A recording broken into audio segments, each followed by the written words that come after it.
আসসালামু আলাইকুম রহমতুল্লাহ বারাকাতু। অন্ধকারে নামাজ পড়ার বিধান।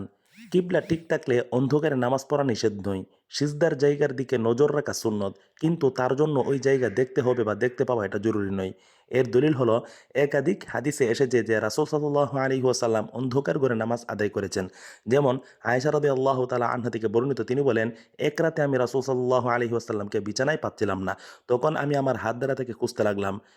তখন আমার হাত তার পদযুগলের উপর পতিত হলো। তখন তার পা খাড়া ছিল আর তিনি ছিলেন সেজদারত অবস্থায়। তিনি বলেছিলেন, আউযু বিরিদাকা মিন সাখাতিকা ওয়া বিমুআফাতিকা মিন উকুবাতিকা ওয়া আউযু বিকা মিনকা লা উহসি সানাআন আলাইকা আনতা কামা আথনাইতাকা আলা নাফসিকা।